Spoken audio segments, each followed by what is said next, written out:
Nigerian police force, which is the only one allowed by Muslims. Our governors have to share police powers with the president as stipulated by the constitution. We do not have a federal government police force. We have the Nigeria police force, which shall be admitted. Who should be invited here for examination? My lord, if we cannot find those who literally murdered Abiola, who are those people who could be said to be the beneficiaries of the death of Abiola? Rogers has linked you.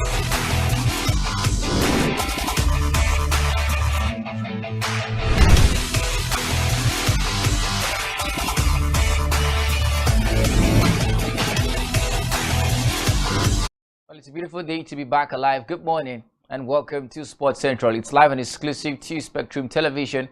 My name is Isaac, and I'm excited as always to be back on the show this particular morning to take you through the biggest stories making rounds in this very exciting industry called sports. Well, there's a lot on the place this particular morning. We'll take a look at the latest tennis competitions going down across the globe. We'll talk about basketball. The NBA since returning has not been short of excitement. Yesterday or this morning in football, well, FIFA Best Awards came through yesterday. We'll talk about the winners and the biggest losers from the night. So this and many more form the crux of the conversation with you this particular morning. Once again, welcome. But before we get into all of this talk, let's take you through the news stories making rounds in Sport Wrap Up, and it's time.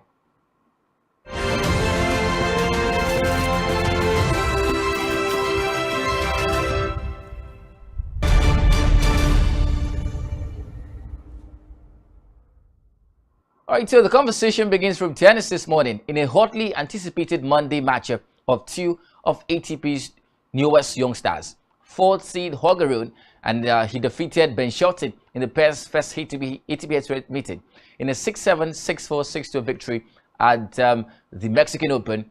The Dane won 8 of the final 10 games to close out a match that hung on a knife edge until late. After spending 2 hours, 20 minutes as rivals, Rune and Shelton is set to team up in the doubles next week at Indian Wells. Shelton, 6 months, Rune Sr. at 20, is also the doubles draw this week alongside Mackenzie McDonald in Acapulco.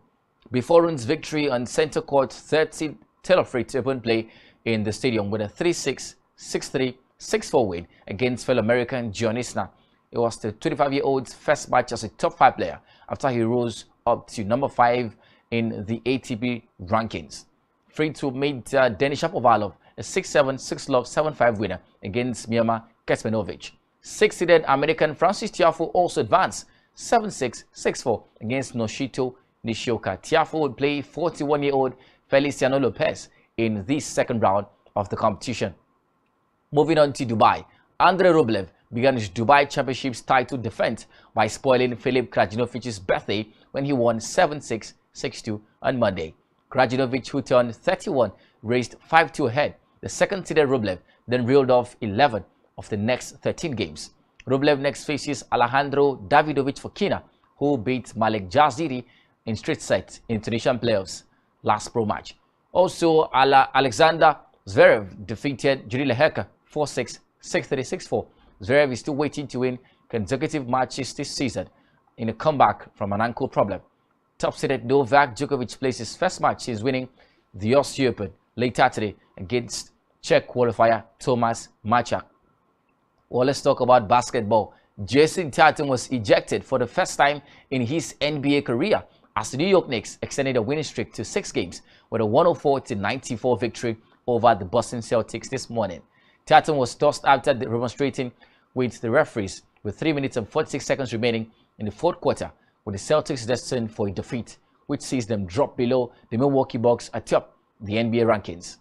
The Bucks, who are now on a record of 43 wins and 17 losses, are ahead of the Celtics with 44 wins and 18 losses on percentage, marking the first time Boston have not been top of the league since December 22, 2022.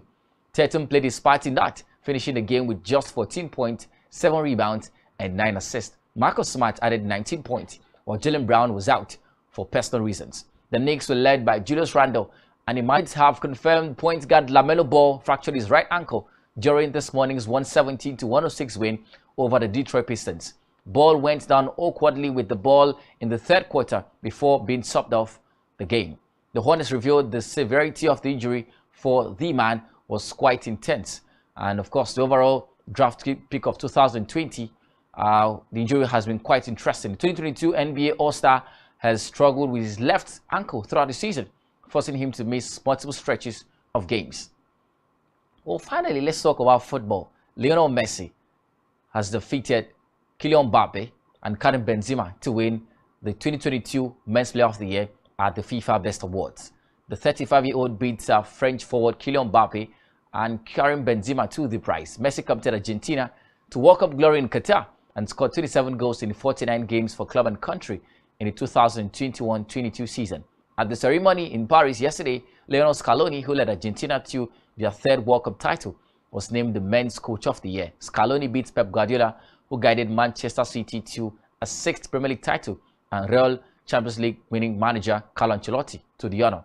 Aston Villa and Argentina goalkeeper Emiliano Martinez was recognized as the best men's goalkeeper, while England's Mary Earps won the women's award. Martinez, who is 30, helped his country win the World Cup, saving 4 penalties along the way, including a shootout against France in the final. Well, these are the stories we're tracking right now. We'll take another short break. When we come back, we'll have Bloody join the conversation, and together we'll do justice to what's in the plate. Please stick around. Right back in a jiffy.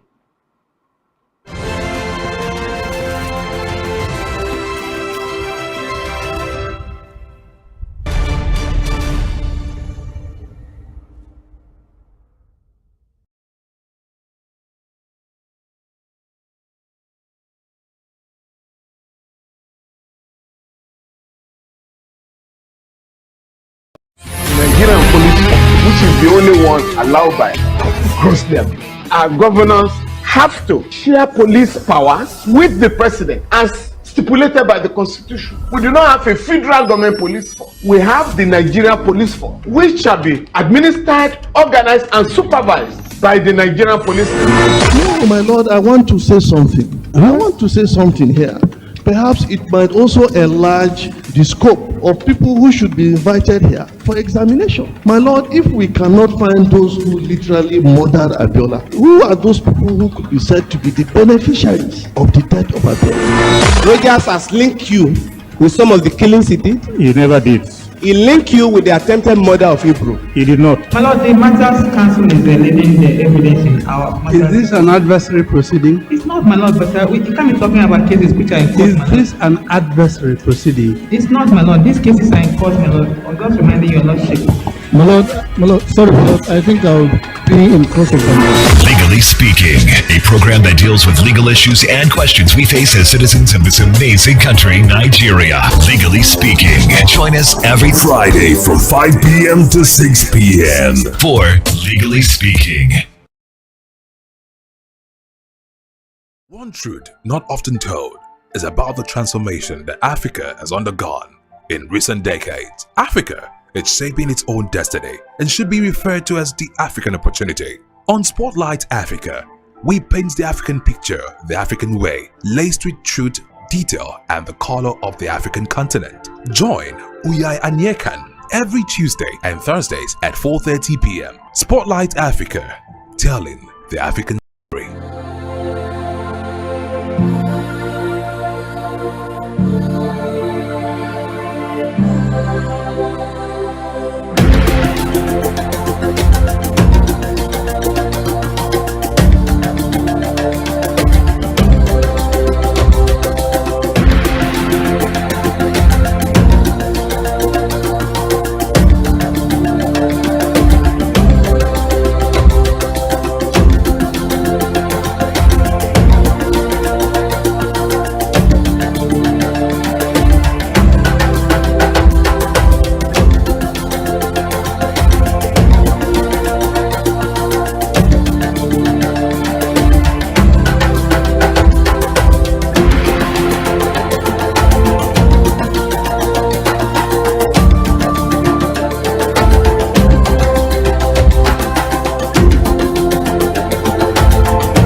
Every day, we bring you up-to-date information on topical issues affecting the common Nigerian. From issues on politics, Hello, Nigeria. I remain committed. security,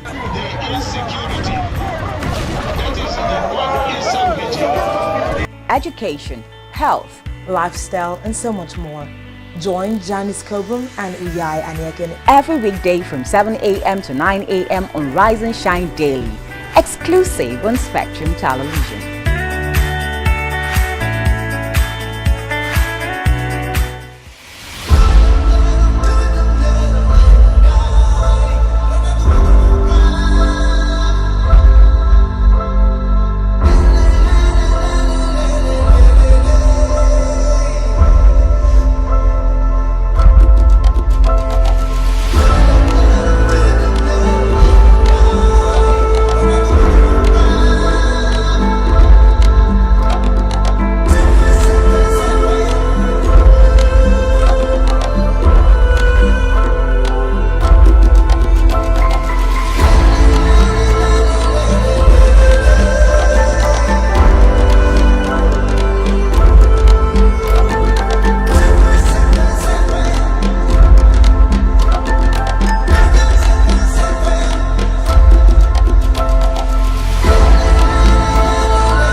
Good morning and welcome to another exciting day. It's a Tuesday morning and my name is Blyden Lukemi, Sports Central. Periods of election are sometimes periods of uncertainty, but it's a good time for many people to keep that cool and keep that calm and look forward to peaceful proceedings moving forward. But it's time to talk sports and see the very best that's happening in the world of sports. A certain name keeps ringing a bell. That name, Lionel Messi. We get to talk about it, the FIFA Best Award. Saw Arizona earlier, and together we'll dish out what's in the plate and not necessarily do justice. Good time. So what's happening with exchanging the gavel for the spoon? Oh, well, you know, when we say do justice, people don't get to really realize what kind of job. Okay. The job has to be done. All right. He's 19, by the way, had taken on Ben Shelton. It was a game in Mexico, the Mexico Open called the Acapulco Open. Decent win it was for Haljarun, who had defeated the 20-year-old. Haljarun, by the way, is 19, Arizona. Yeah. First game, the opener in Acapulco Open in Mexico. Shelton is 26 months older than, the man Haljarun at 19, but Haljarun was a winner on the night because of his technical ability. And of course, I saw the game 2 hours and 20 minutes. It was a game of pure energy. There's this thing about youngsters, they bring in so much energy into the game. They were hard-hitting energies. The game lasted 2 hours, 20 minutes. It shows you energy blinding particularly, and it was fantastic to see Haljarun, who for me had a fantastic year last year, but just the same period of time after they won the ATP Challenger Cups, the next gen ATP competitions back then, and then they broke into Jerome giving up a good game against Ben Shelton. Shelton won the second set, and I was thinking maybe this was going to be an exciting encounter, but Haljarun, his technical as well as a few big names, so it's not going to be easy for him, but with what I saw yesterday, there's a lot to be expected. Well, when there's lots to be expected, you begin to think about what a 19-year-old can do, but he's seeking next one, the battle between two Americans. Taylor Fritz. On Monday, Taylor Fritz became world number 5. And he had taken on John Isner, a fellow American. It's been since 2009, Arizona, we saw an American get to world number 5. Yeah, it was Roddick. Andy Roddick was the last one that did that in 2009. And since then, no American had gotten to world number 5. And Taylor Fritz just turned up at world number 5. His first game against fellow American John Isner and he did the magic even after dropping the first set. Yeah, definitely, Blind. It made a lot of sense for me. Taylor Fritz, and his first game as a world number 5. He saw all the way to the semi-finals in that competition and showed class. Won the Indian Wells last year, beating Rafael Nadal. He showed you quality, Blind, and I think I think this resurgence has been a long time coming. And I think I'm happy to see him getting himself back on track. And then John Isner too is not just a no-mean opponent. John Isner is also one of those biggest names that know how to upset the big guns. So, and see, Taylor Fritz have always been a fine player, but he barely gets consistent. After the Indian Wells last year, he went, I think, 2 or 3 competitions without getting a win. And then he came back into the top 10. Yeah, he's a top 5, but I like the fact that he's built it consistently over time. But I want to see what he makes of his opportunity as a top 5 player right now, because for so many top 5 players, the idea is to go forward. And secondly, there are lots of players behind him who are looking forward to toppling him at that position. We're talking Oja Alisime, Hobbit Hukat, and the rest of them who want to get that position. So it's not just a permanent position for him. He has to work his socks out, get to be consistent, win trophies. But so far so good. I think it's a fine start for him. But not good enough, because Dennis, former world number 10, showed that class against him. But now he faces Taylor Fritz. Head-to-head is 5-2 in favor of Denis Shapovalov. Difficult game it might be for Taylor Fritz. The truth is, Blyden, that was the former Taylor Fritz against the former Denis Shapovalov. Right? That's the conversation. Right now we're seeing a different Taylor Fritz entirely. He's in form. He plays with so much energy, and he plays with it being the same for him. I've seen him participate in respective tournaments from November last year till now. And Tiafo also has been a good performer at the United Cup competition. He was the star man, for Team USA, and he's taking that energy to this. This is a year for them, the Americans. Maybe get a few, Grand Slam titles into the bag, but holistically, fine stuff for Taylor Fritz, Francis Tiafo, and the Americans. Well, fine stuff for doing the bit they can, moving forward away from the US. But let's move away from Mexico and go to the Dubai duty-free tennis. Remember, it's still in the Middle East. But good performance it was for top 5 player rather, Andrei Rublev, because world number 5 right now is Taylor Fritz, champion in Dubai. And Marizona, here's the drift. Since 2014-2015, Roger Federer, no one has defended a title in Dubai duty-free tennis. And Andrei Rublev is looking forward to doing so. Well, it makes a lot of sense, but it's difficult, particularly. Well, first up, I think I'm not happy with Rublev, because yesterday was Krajinović's birthday. Defeating him on his birthday. Smashed the bet there. I mean, it doesn't make any sense. Smashed the party. It doesn't make any sense. Give this man some rest, especially last year. Came into the year as a top 10 player. Was fantastic at some points, but dropped form drastically. And then the downturn was so not palatable that he never won trophies, particularly just a few pockets of ATP 500 tournaments here and there, but not consistent as expected to be. So holistically, I'm expecting him to get himself back on track. He won this trophy last year, and he should defend it. Like I said, Roger Federer is the last man to defend this competition in Dubai, and that means that there's a lot on his shoulders. To be honest, it's on him right now to win this competition as much as possible, but it's not going to be easy. We're talking about Daniil Medvedev in the competition, a couple of other players. For Daniil Medvedev, not the biggest of players. Medvedev has not won back-to-back games so far this season. So since that ankle problem, he's not just been able to put up an players get to clash in the finals, but decent performance for Andrei Rublev. But let's talk about Alexander Zverev also, who showed some class against Lehecka in this particular one. Mano said to have this victory against Lehecka. Well, during Lehecka, I was supposed to be a big name from Czech Republic. Had a fine performance at the United Cup. Why are you saying he's supposed to be a big name? Well, I've seen his performances. I watch him play, and I think not the biggest of stars one could think of. I want to rate him high because he plays good. Like at some point last year, started out the year as a qualifier. As I understand, but look at where he's gradually put himself. In the top 80, top 50 rather. So it makes sense. But I watch him play. Like he reminds me of Nick Kyrgios. Fantastically talented player, more consistent, but not just consistent. That's the conversation. I saw him participate, in Argentina. Not the biggest of names, lost sadly at the end of the day. Saw him participate at the United Cup for Team Czech Republic. Was good, but just wasn't consistent. So it was expected. For me, when I saw the encounter, Daniil Medvedev against Jiri Lehecka, I thought Lehecka was going to win because Medvedev was struggling. Since that ankle problem, he's not been able to put a fine performance. He's barely won back-to-back games. So with the energy Lehecka was coming into the game, was expected to win. But that never happened, Biden. So I think I'm sad and I'm disappointed in the performance of Lehecka. I hope he gets better. He does better too. Novak Djokovic plays a game today against the Australian. Thomas Macha. After winning the Australian Open, his very first game. What are you expecting from Novak this time? Well, enough rest for the man. His quality. His quality. And then he's had over a month to just rest and chill, bask in the euphoria of that particular win, to come back and be competition to Andrei Rublev and the rest of them there. So, when he gets into tournaments, he goes in as favorites to win. He's the world number 1 right now, so there's a lot on his shoulders. And so I'm expecting a fine performance, but he starts today against Thomas Machak. Now, the thing is, competitions like this, Blyden, affords players a chance to upset the big guns.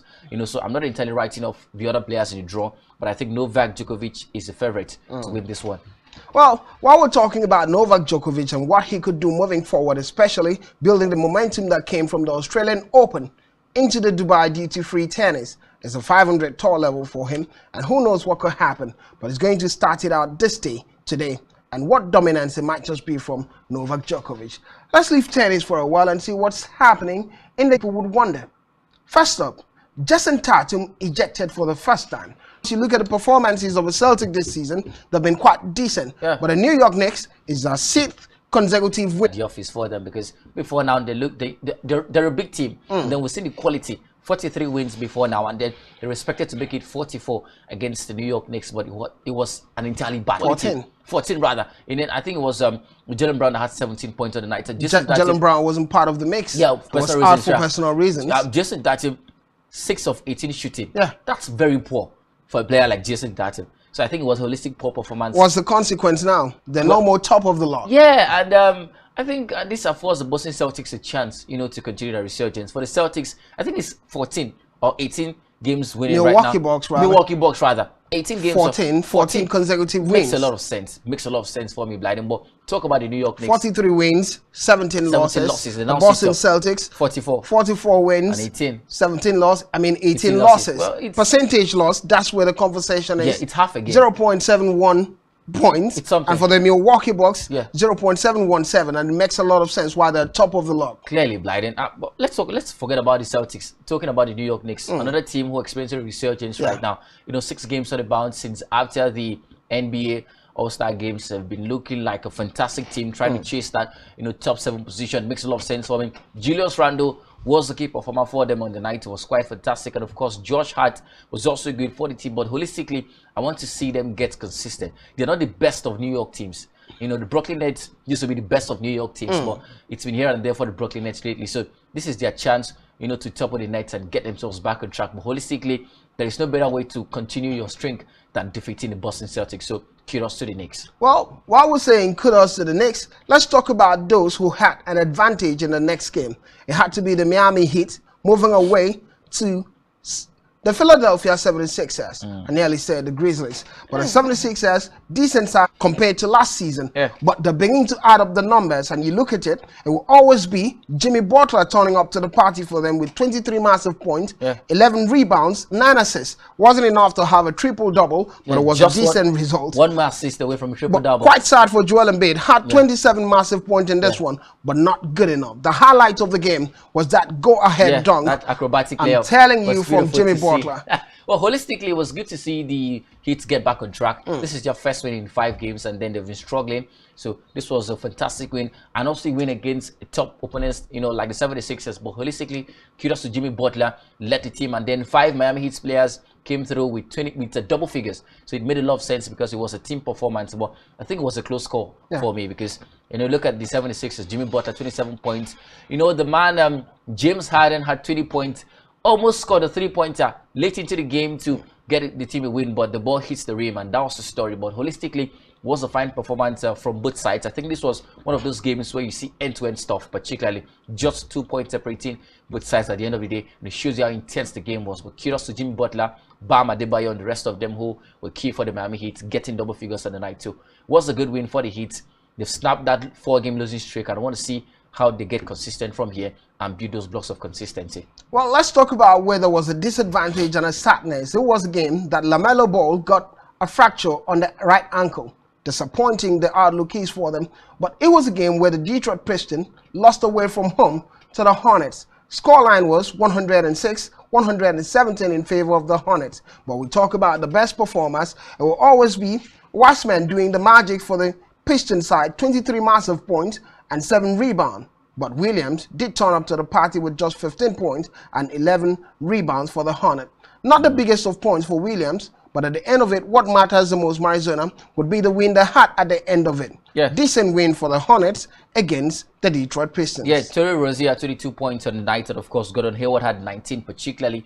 But I think the team looked good even when this man was taken off. Talk about what's his name now, LaMelo Ball. Yeah. The team looked good, looked solid, and of course we're able to get a victory 117 to 106. It was a fantastic performance holistically for the side. But I think I have to be sad for LaMelo Ball because he's not the best of performers due to his frequent injury issues. But when it comes through for the Hornets, they do very well. They do very good actually. So his absence would prove to be quite a miss. But I love the way the team rallied around themselves. And we always have to give LaMelo Ball the credit. Yeah. When the chips are down, he does turn up for them. He comes through for the side, Blyden, but consistency. Because you want to talk about the biggest names in the NBA, it's consistency.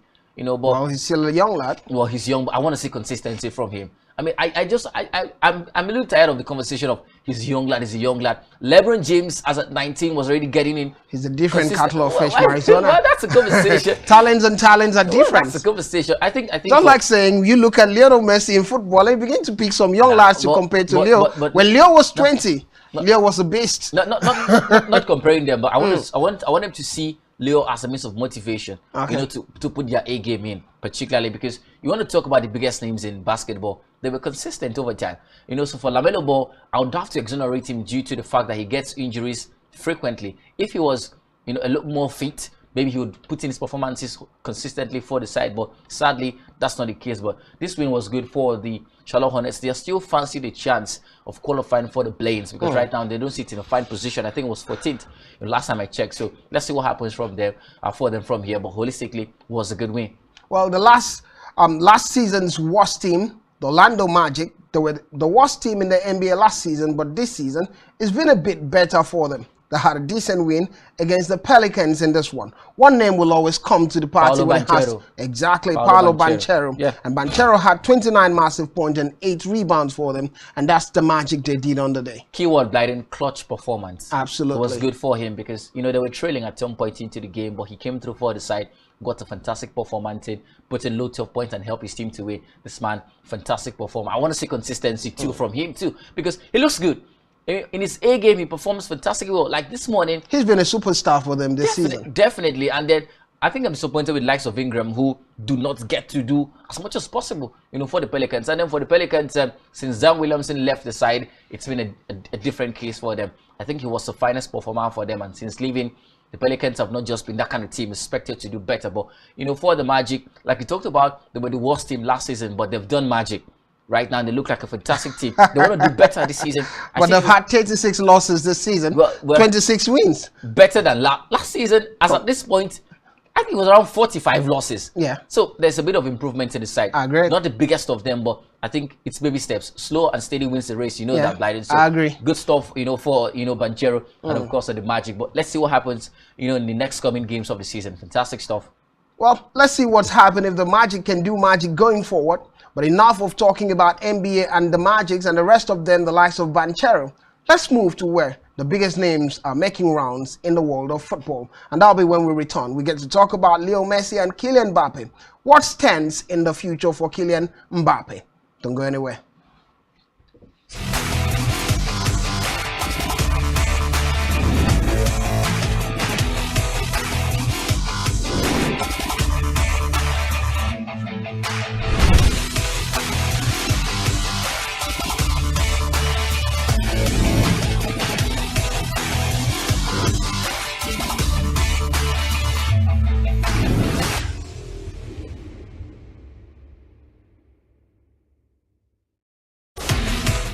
Welcome back. The boys are ready and the men are hungry these days. Before now it was the boys being ready. The boys being hungry and the men ready. But these days, Mari, is tipping over. Kylian Mbappe seemed ready and hungry at the same time. Yeah. But Leo the man says, come on, just give me some time. Yeah, absolutely. It was the FIFA Best Footballer of the Year. We see this happen most often. And the last winner was the big man, Lewandowski. The Polish striker from Barcelona, Lewandowski. But this time around, Kylian Mbappe did the most he could, playing quite well, getting to the World Cup. One key index for this one would be the conversation we have to have with Maradona. FIFA said it will not be about the FIFA World Cup.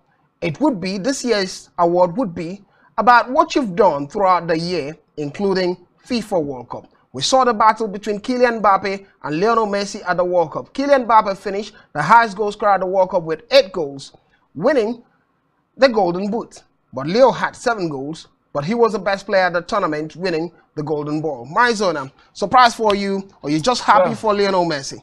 Which of them? I think it's shocking. Shocking, why? And surprising at the same time. Okay, and a little, you have to explain it. A little delightful, you know, because if FIFA came out and just gave Lionel Messi the award and didn't say anything, yeah, I would agree. It would make sense, you know, because Infantino coming out to say something about the World Cup, but then you're giving Messi the award because of his performance at the World Cup. So it's contradictory.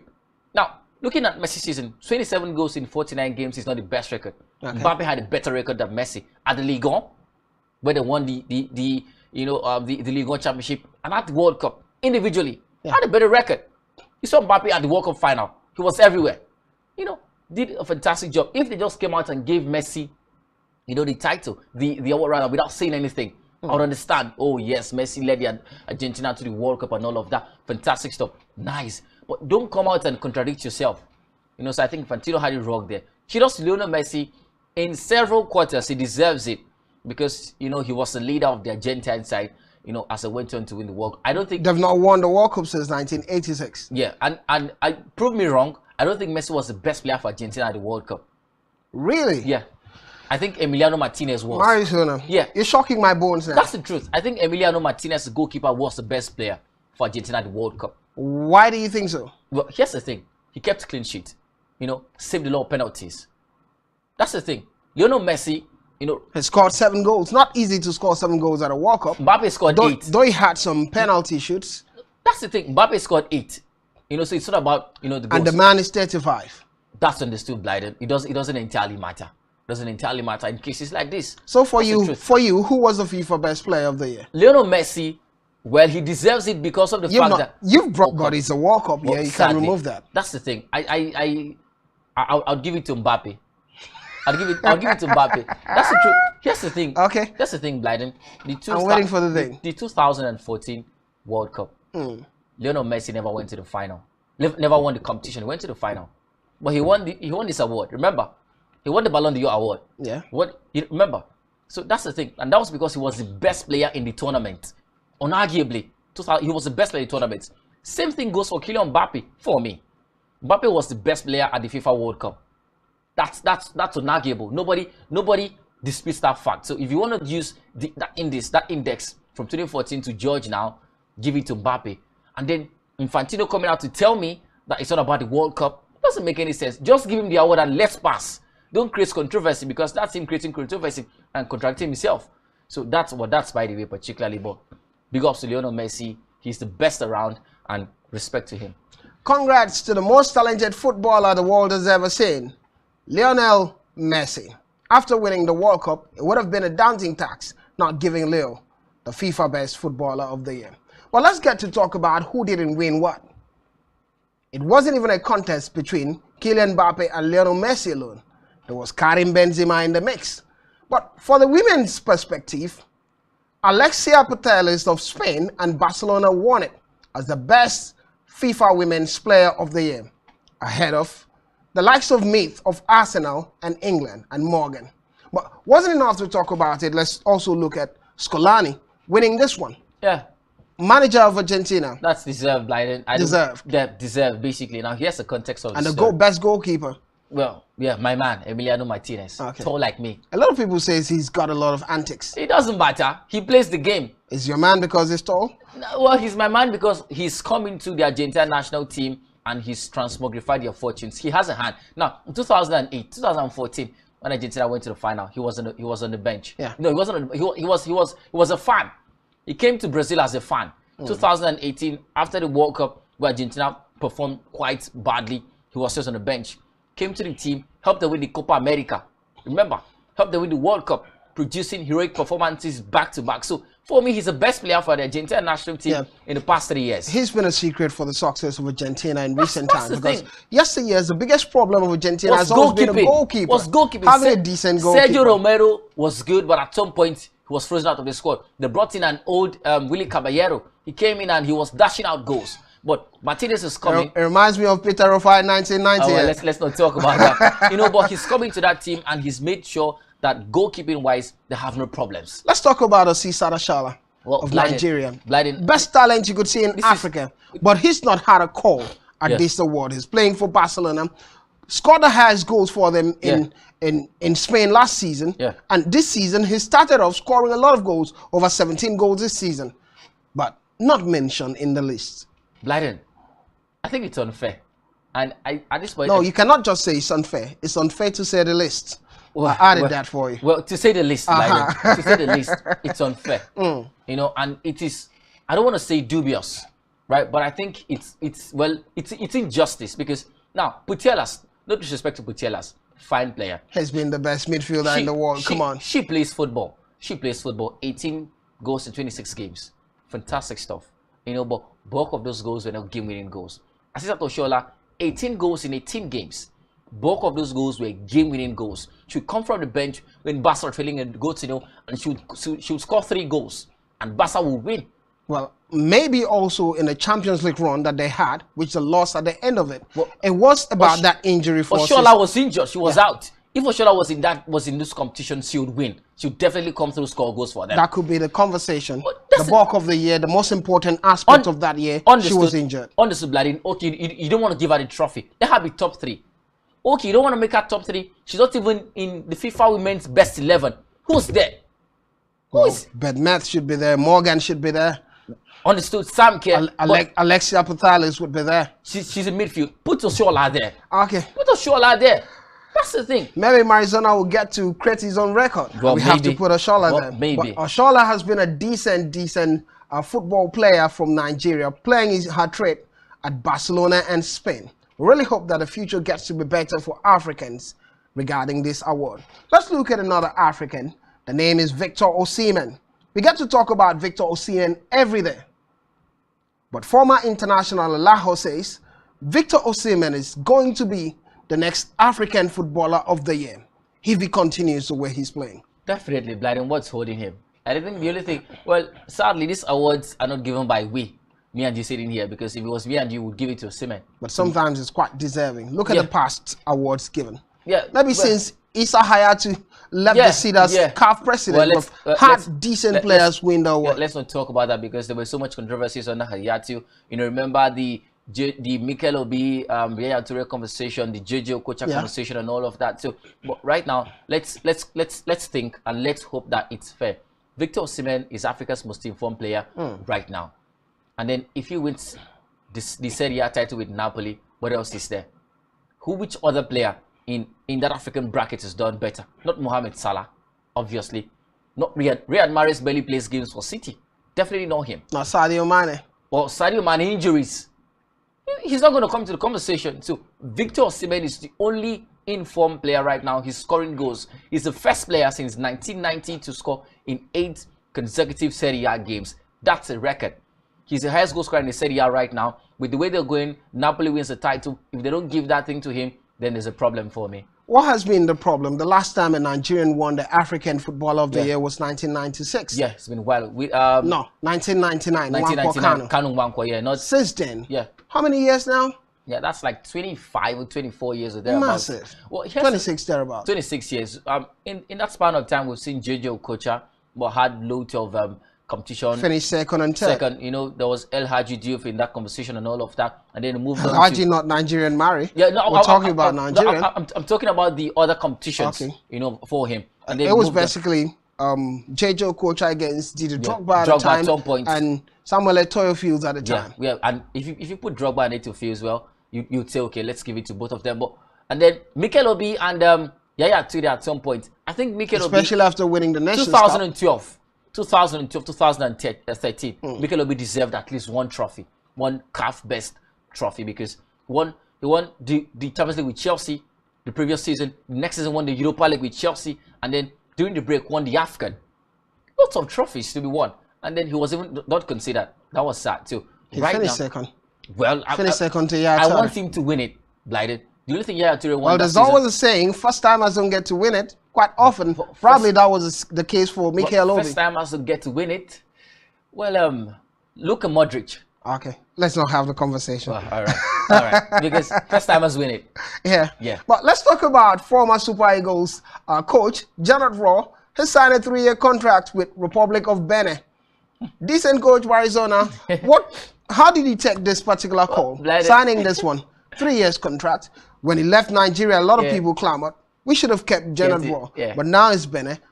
Performance-wise, Benin is not at the same level with Nigeria. Can he perform with Benin Republic? Well, Blyden, first up, the stone that builders rejected is becoming the chief cornerstone in faraway Cotonou. Makes a lot of sense. Cotonou is not far, Mari. Next neighbor. well, from Akwa Ibom State, it's quite a distance. You know, but holistically, fine performance. When Janet Raw came to the Super Eagles, he said the same thing. You know, we don't have much quality. Is he going to take us to the next level? But he took Nigeria to that level where we qualified for competitions with ease. You know, so I think he's good. He's going to take that energy and that tactical quality to Benin Republic. I'm expecting them to. It's a 3-year contract, so it's a lot of time for him to first of all steady the sinking ship and of course take them to the next level. They've got a few fine players in and around the scene, not the glamorous of names, but kudos to him. And I like the fact that he wants to work in Africa because he's got a lot to do in African teams. So congrats to him. I wish him the very best in Benin Republic. Here's where we're about to end the show. This particular conversation is about Victor Osimhen.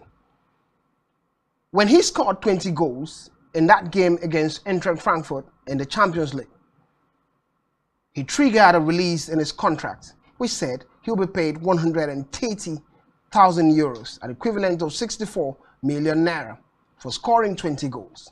And it's on record that if he gets to score 25, another 130,000 euros would be triggered for him to get another 64 million naira for scoring 25 goals. And Napoli is saying if he gets to score 30, we add another 130,000 euros, another 64 million naira for him. Having fun, scoring goals and making money in Arizona. Blyden, here's the thing. Let's not talk much. My son will play football. I just wanted to tell you that. My son has to play football, right? But Simon, he's at 19 goals right now. You know, he's at 20. You see, my son has to play football. He's at 20. I can't help it. Well, that's the truth. You know, I'm having a picture of your son now. I don't know when he's coming, but I'm having a picture. Just have that picture. Okay. Just have keep the picture in your mind. Simon has got 20 goals right now. 10 more. He gets 120 million naira for scoring 30 goals, Blyden. Now, the deal is, if he scores 25, it will be 120. If he scores another 25, that's the real deal in the contract. It will be another 64 million. So far, he's gotten 64 million naira for scoring 20 goals. 20, So when he hits that 25, he's at 21 now in all competition. He's at 25 goals, another 64 million, which makes it 120 plus. And afterwards, another one. I take back the statement about my son playing football. Maybe 2 of my children will play football. That's the thing. I was thinking you say you start thinking about playing football. No, right now, I love what I'm doing. Okay. But 2 of my, they have to play football. They have to play football. But it's good to see Nigerians get those kind of records because this kind of conversations used to be about Ronaldo. Cristiano Ronaldo. Every goal he score, you know, he gets for the goals he score, he gets money for it. Haaland, those kind of and now Africa. Goal bonuses and all of that too. Let's end it here. Well, thank you for watching. My name is Blyden Ukem. And let's keep scoring goals and making the records and earning money in the course of it. Thank you, Marizona, for being a part of the show. 2 of my children Sports Central. will play football, Blyden. I believe you. Thank you very much. Well, many people did talk about boxing. When they saw what Floyd Mayweather was earning from boxing, they said their children, but quite rough. Football is better I don't think I can stand my child being beaten. Okay. You know, and I can't help him. So thank you for watching. Let's do football. Thank you for watching, Marizona. Thank you for being part of the show. Yeah, thank you, Blyden. I'll definitely play football. Yeah.